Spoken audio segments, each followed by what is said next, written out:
So what are they getting away with?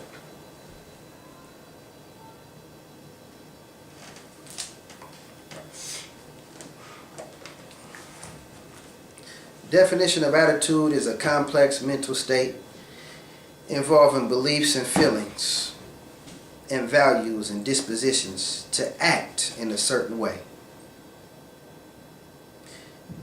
Then it uses an example. He had the attitude that work was fun. So it says an attitude involves your beliefs and your feelings.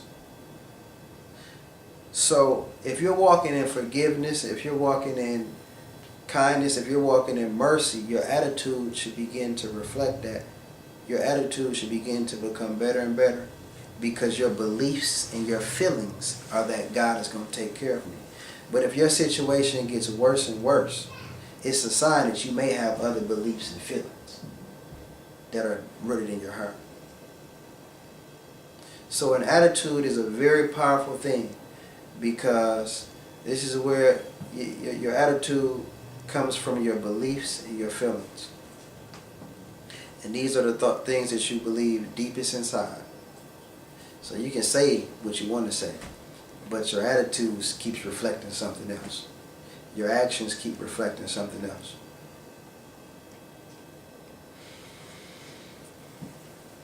Your circumstances do not have to determine your attitude. How many of you, when I was younger, I believed that my circumstances determined my attitude. But when I got saved, I realized that my circumstances do not have to determine my attitude. A lot of teenagers are angry because they are allowing their circumstances to dictate their attitude. And they don't have the understanding that my circumstances do not have to dictate my attitude. Just because they mistreated me does not mean I have to have a shortage of joy. Just because they said some things about me does not mean I have to have a shortage of confidence. Just because they did what they did does not mean I have to get angry. But God supplies all my needs, and I declare that I have the joy I need. I declare that I have the healing I need. I declare that I have the peace I need. And my confidence isn't going anywhere, because God is going to take care of me regardless of what you're doing or regardless of what you're saying. My purpose is set. All I have to do is believe God.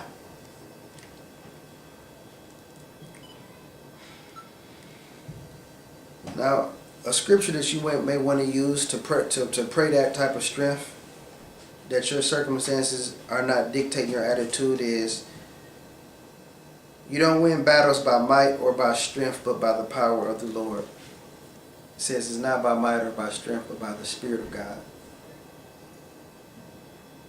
Zechariah 4 and 6. Zechariah 4 and 6. So anybody who's spending all their days arguing and trying to outmaneuver the other person, you've lost before you even started. Because the scripture says it's not by might or by strength or who has the upper hand, but it's by the Spirit of the Lord.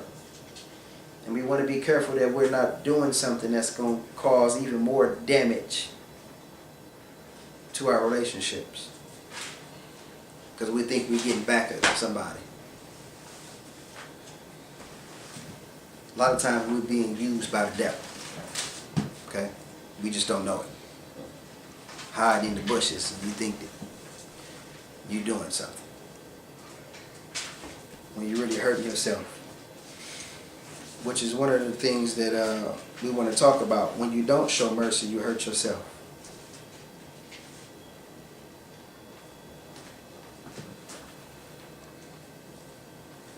So when you know that God is going to take care of you, it should change your attitude. When you trust God, your attitude should reflect trust. Your attitude should reflect joy. Your attitude should reflect peace. Now, it may not start out that way, but it should grow in that direction. That means the person that made you mad should be able to walk in that room and you still have joy. And if they walking around, they don't know where to hang up their coat, and you know how you can tell with the situation. You say, Oh no, the hooks are over there. Because you're going to walk in, you're going to be whole. You're going to walk in your forgiveness. You're not going to be embittered. And walk away and say, I don't care if they find the hook or not. I hope their jacket falls on the floor. I hope their jacket falls on the floor. You see how small you become as a person? And if you don't have this understanding, that's knowledge, we're not saying that you're just a small person. I'm saying that's how it turns out ultimately. I'm just describing you how the Spirit manifests itself in your life. I'm not calling you small. But that's what you become.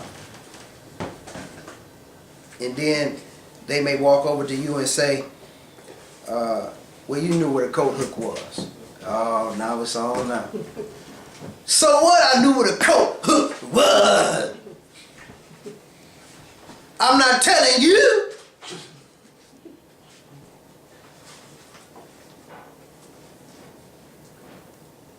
I don't even know why you showed up in the first place. Yeah, we talking about 50 and 60 years old sometimes, 70. And don't have it together. Well, girl, would you quit arguing to him? You shut up too, because you should have took his side anyway. I remember what happened. And y'all should have told me.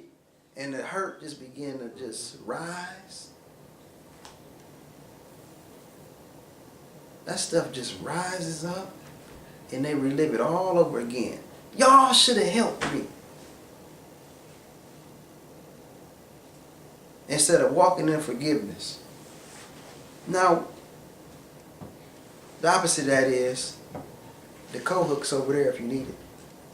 No arguing, no more hurt, no all y'all is against me. And now you can go in there and fix your plate and have a little bit more joy and a little bit more peace. Because you handled the situation the godly way.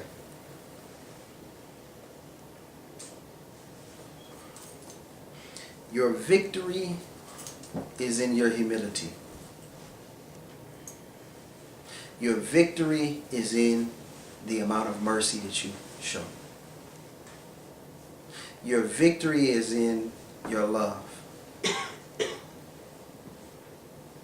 Now, some people may not want to, they still, after a message like this, they still may not want to forgive and forget and be merciful. Well, guess what? You're not hurting anybody but yourself.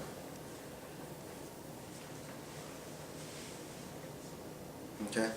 You're going to be the person that walks around.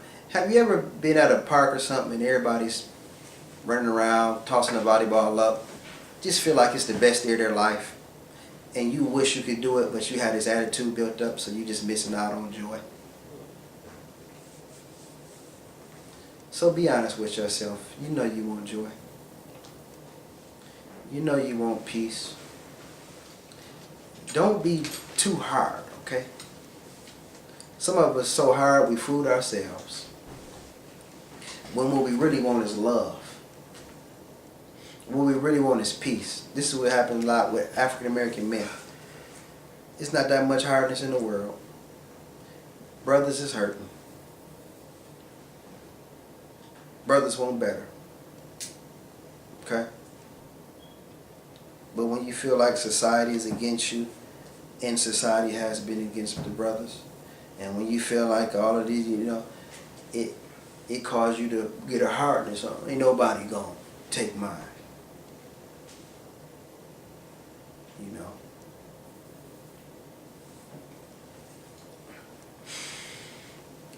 Now, we want to say something for the married couples here.